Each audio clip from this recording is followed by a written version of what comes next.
Wow.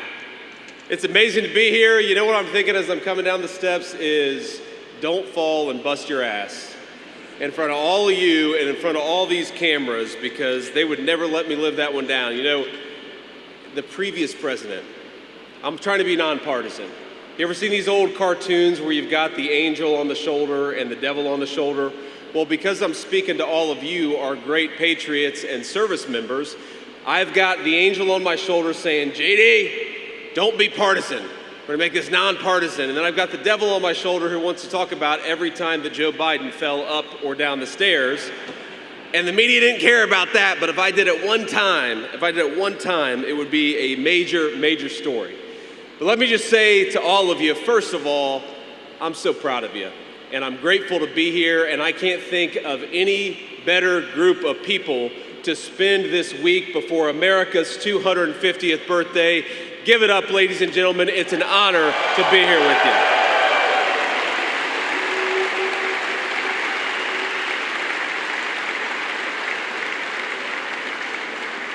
Now, Naval Air Station Oceana is, of course, one of the proudest military installations we have and one of the great parts of American military history. And I know that we've got, obviously, sailors, we've got Marines. I believe we have representatives from every single one of our 6 branches of the armed forces. And I just want to tell you, from the President of the United States and the entire cabinet, we are proud of you guys. You guys have done more in the last 18 months. The President of the United States has asked you to do more than I think any group of service members has ever been asked to do, and yet you've done it. Every single time you've answered the call, every single time we've given you a mission, you have accomplished it with pride and vigor. Ladies and gentlemen, you are what make America great, and you should be celebrating our 250th birthday better than anybody in the United States of America, because you've earned it. I want to give a shout out to a couple of people before I get into to the meat of our remarks here. First of all, you guys are all active duty service members, so you're most worried in the cabinet about our great Secretary of War, Pete Hegseth.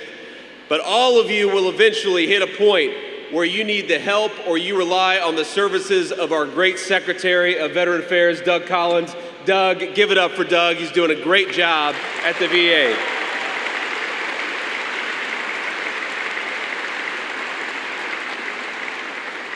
I also want to give a special note of gratitude to Jen Kiggins, one of the great congressmen, congresswomen in the entire United States Congress, somebody who comes to work every single day and fights for you. And I just learned this on the airplane over here.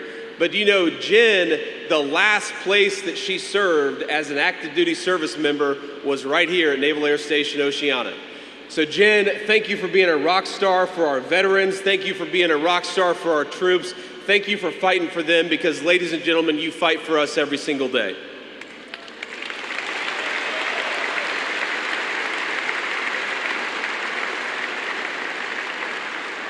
And finally, as much as every single one of you have served and done an amazing job, I want to give a special shout out, a little bit late, but I want to give a special shout out to the members of Carrier Air Wing 8. Where is Carrier Air Wing 8? Where are you guys at? Got some of you all around. So this wing just finished, came home in May from a historic 11-month deployment. The wing logged nearly 12,000 launches across the deployment and over 5,500 flight hours in support of Operation Epic Fury alone.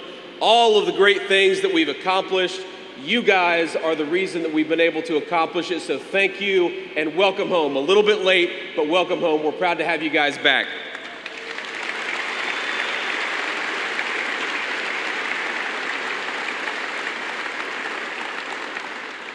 So I mentioned that we are not just in a proud Naval Air Station, but we're also centered in one of the proudest geographies of military history in the United States of America. Just as I understand it, a few miles away, General George Washington, the day after we won at Yorktown, commissioned a religious service to give thanks to Almighty God. And at that service, he said something. He asked everybody to show gratitude of heart. Gratitude of heart for our young and fledgling nation. Gratitude of heart that we were able to win a military victory against the longest odds, the most powerful empire in the history of the world. But I think that gratitude of heart is so much a part of what we do and what we fight for in the United States military.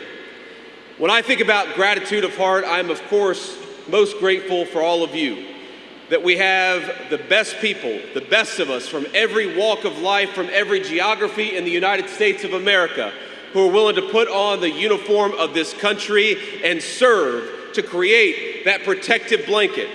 When we talk about the Declaration of Independence that protects life and liberty and the pursuit of happiness, it is your protective blanket that guarantees the life of every single one of our citizens. It is your dedication that ensures the liberty of every single one of our citizens. And it would be impossible for our fellow Americans to pursue happiness were it not for the hard work, the dedication, the sacrifice, and yes, sometimes the ultimate sacrifice provided by the people who wear the uniform. I know, because I of course was an enlisted Marine for 4 years, that sometimes you get into this mode where you're thinking about the day-to-day of the job, you're thinking about the task that you got to accomplish, you're thinking about how do I make sure that the sergeant or the gunnery sergeant or the second lieutenant who's in charge of me doesn't chew my ass today. But remember that when you're going to work every single day, even though it is routine to you, it is not routine to your fellow citizens who know that they would not have their life, their liberty, or their ability to pursue happiness were it not for the sacrifices of you. Now, I have had this job for all of 18 months, and the thing that I know, the thing that I see every single day is that part of the reason why we in our political leadership are able to do what we do is because the world over, bad guys and good guys, friends and foes, allies and enemies are afraid of you.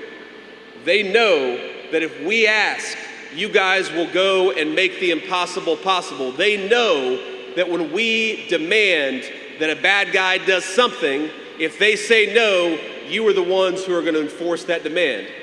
And that is an amazing thing, and it's why we have the great nation that we have today.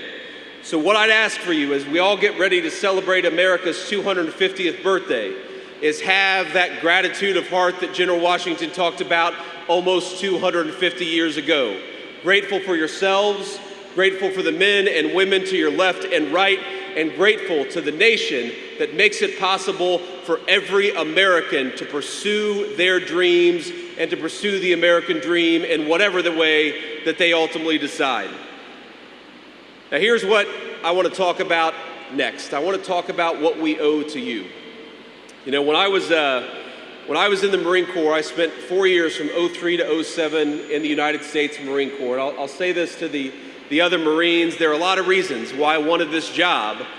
But one of the reasons why I wanted this job is because it's pretty cool to have the Commandant of the Marine Corps have to salute a member of the E4 Mafia. That's pretty cool. Call it an ego thing. But I left the Marine Corps as an E4, as a corporal of Marines. It's some of the proudest things that I ever did. I did in the Marine Corps, and some of the best friends that I've ever made were in the Marine Corps, with Marines, with sailors, with all the people that I served with and had the pleasure to get to know. But one of the things I learned in the United States Marine Corps, serving from 03 to 07, is that we sometimes had leaders who would ask you all to go to war, but would not give you a clear mission on the other end. And one of the reasons why I'm proudest of what the President of the United States has done over these last 18 months is because when he has asked you to go to war, he has given you a defined mission. He's asked you to go and accomplish it. And most importantly, he's given you the tools to kick the hell out of the enemy and to come home safely. That is what you should expect of me, of our great Secretary of War, of the President of the United States. You put on the uniform. You offer to sacrifice ultimately for the benefit of this nation. But what you should demand in return is that when we ask you to go and do something, we tell you exactly what we want you to accomplish. That is what this administration has promised, and that is what this administration has delivered on. Because when I think about what happened when I was a young Marine in 03 to 07, is we had a lot of people who were asking our military to do the impossible, but they weren't giving them clearly defined missions and clearly defined objectives. To the members of the Air Wing that just came home in May, what did the President of the United States ask you to do? Something very discreet and very specific. Number one, he asked you to ensure that we destroyed Iran's conventional military, and as we sit here today, their Navy is at the bottom of the ocean, and they have no ability to project power like they did even 12 months ago. What else did he ask you to do? He asked you to destroy their nuclear program. And now, and trust me, I know because I look at the intelligence estimates, if you look at what our own intelligence says about their nuclear program, they are further away from developing a nuclear bomb than they have ever been since basically the last 20 or 30 years. And that is because of you and because of your hard work. And finally, what the President asks you to accomplish is to destroy the defense industrial base of that country, so that if they ever decided to rebuild their military, or if they ever decided to rebuild that nuclear program, they would be hard-pressed to do it. And you did that exactly as well. But today, as I sit here, there are people in this country who want you to just keep going and attack the President of the United States for using the leverage that you gave him to engage in negotiation. And why do we engage in negotiation? Because of you, it's not out of weakness, but it's out of strength. And again, I go back to that time that I served in the United States military from 03 to 07. We made a lot of mistakes back then. We did a lot of stupid things back then. You performed ably, but your political leadership did not. And what I remember about that time is that, number one, there were people who learned all the wrong lessons from that moment in history. There were people who learned the lesson that we could never use the military again. But that's not the right lesson, because the military isn't who screwed up in 2003 and 2007. It was the political leadership that screwed up. So that was the wrong lesson to learn. There were also people who learned a different lesson, an equally wrong lesson, that the solution to the problems that we had in the early 2000s was to ask you to do more and more and more and more without giving you a clearly defined objective. Ladies and gentlemen, I think that you deserve to have a clearly defined objective. I think you deserve to have a President of the United States who believes in you and gives you the weapons to win. And I believe that you have a presidential leadership today that will never ask you to go to war unless he's telling you why you're going to war. And most importantly, when he sends you to war, he gives you the tools you need to kick the hell out of the enemy and come home safely. That's what you deserve.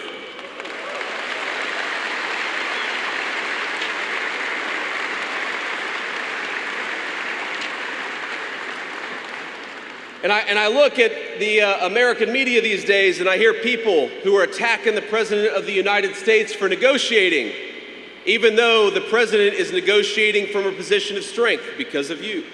He's negotiating from a position where Iran's nuclear program has been destroyed and their conventional military has been destroyed too. And what I notice about the people who are attacking the administration for negotiating is that they're the very same people who, for example, encouraged us to just go a little bit further and just drop a few more bombs in places like Afghanistan.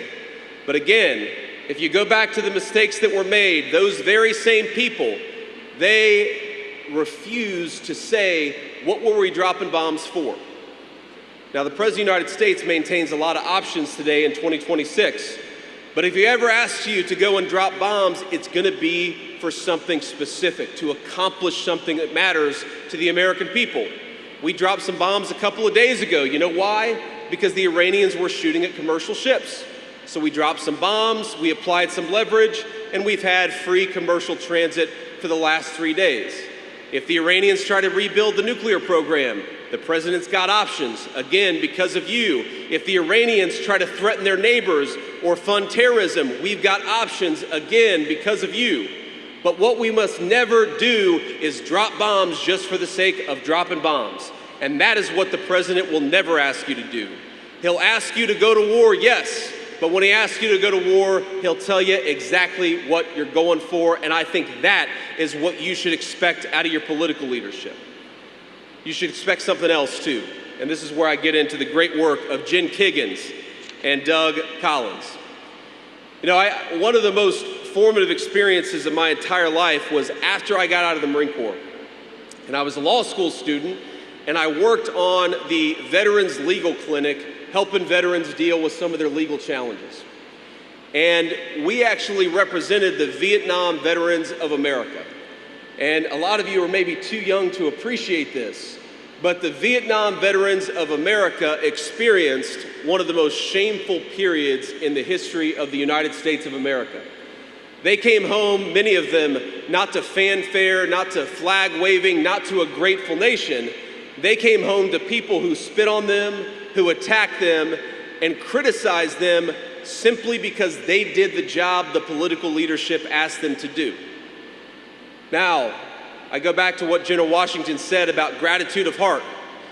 And when I sat down with these Vietnam veterans, these people who had quite literally been spit on by their fellow citizens for doing the job Washington asked them to do you know what they had? They didn't have resentment.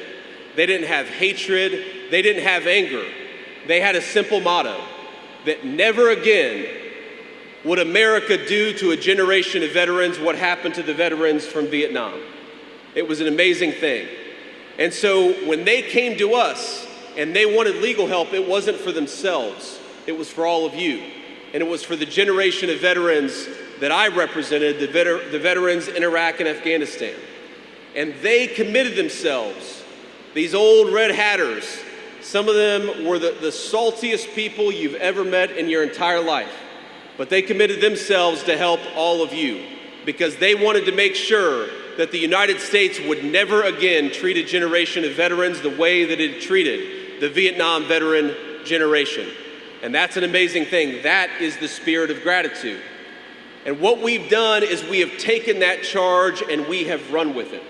What Doug Collins has done is we have seen, working with Jen Kiggins and some of our other great rock stars in Congress, is we've seen veteran backlogs at their lowest level in 30 years. When you call the VA, whenever you get out of the military and you call the VA, somebody ought to actually answer the telephone. And that's what we've done because of Doug Collins and Jen Kiggins. If you or your family needs medical care, it should be there, and that's what's happening because of Doug Collins and Jen Kiggins. Ladies and gentlemen, some of you will serve 4 years, and some of you will serve 34 years. But the simple promise that I make to you that Doug Collins and Jen Kiggins fight every single day is that whenever you call on the Department of Veterans Affairs, somebody should answer the phone and give you the services that you need. So I want to say thank you to Doug. I want to say thank you to Jen Kiggins. We are fighting for our veterans every single day, and the thing that I'd ask all of you, because one day you're going to be veterans. You won't be active duty service members, you will be veterans. Are we going to continue to fight for our veterans just as the Vietnam veteran generations has fought for you? Absolutely we will. That's what we need from every single person in this room, and that's what you should expect, and that's what you have from your political leadership. Now let me make just a couple of final comments here. You know, one of the things that we've tried to do in our Department of War is to recognize that you guys are able to do amazing things, but only if you're empowered to actually do them. Why have we gotten rid of diversity, equity, and inclusion? Because we recognize that Americans from every walk of life, from every ethnicity, from every race and religion, that you all can exceed, that you all can succeed if you're empowered by your leadership. Why have we given you the best equipment anywhere in the world? Because when you go to war, you shouldn't be looking down the barrel of a gun of somebody who's got something better than you have. You ought to have the very best stuff.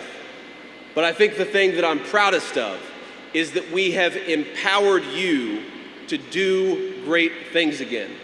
We're not telling you to look behind you. We're not telling you to think about whether your warfighting abilities or your warfighting capabilities are going to be second-guessed by a politician back in Washington. We're sending you overseas if we have to.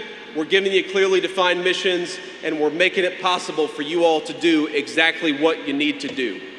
So from one enlisted Marine to all of you, I just have a couple of final thoughts. Number one, I am grateful to you. You may not realize this, but I spend my time with a lot of political hacks back in Washington, D.C. Not Doug and Jen, but there are some political hacks back in Washington, D.C. You are the people who make this job worthwhile, and you are the people who make this job something proud to do. I know it. You may not see it, but I've looked in the eye of a lot of bad guys, and those bad guys respect the United States because they fear you. So number one, thank you. And number two, I want to say as we get ready to celebrate 250 years of great American history, I want you all to know that that celebration belongs to you as much as it belongs to anybody in the United States of America. For 250 years, it is people like you who have put on the uniform of the United States of America and made sure that our Constitution actually has meaning, who have put on the uniform of the United States of America and made sure that those backyard barbecues and those celebrations we're going to see over the next few days exist under a blanket of liberty and protection. Ladies and gentlemen, you are the very best part of the United States of America. So happy 250th birthday. Let's keep on celebrating. And because of you, my friends, the next 250 years of the United States of America are gonna be better than the last 250 years. God bless you and happy Independence Day, my friends. I'm proud of you.